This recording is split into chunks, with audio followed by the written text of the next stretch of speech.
בוקר טוב, מה המצב, מה שלומכם, מה נשמע? השעה 7 בבוקר עוד מעט.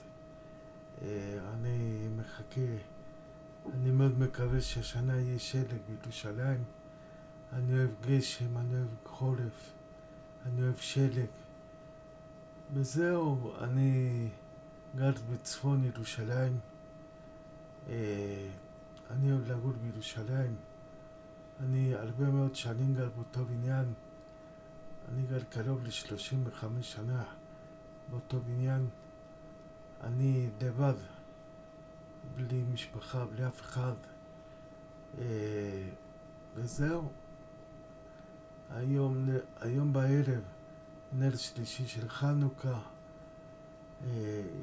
אתם רואים שם מאחוריי את החנוכיה שלי, יש את החנוכיה. וזהו, שיהיה לכם יום טוב. תשמרו על עצמכם, תהיו איתי בקשר.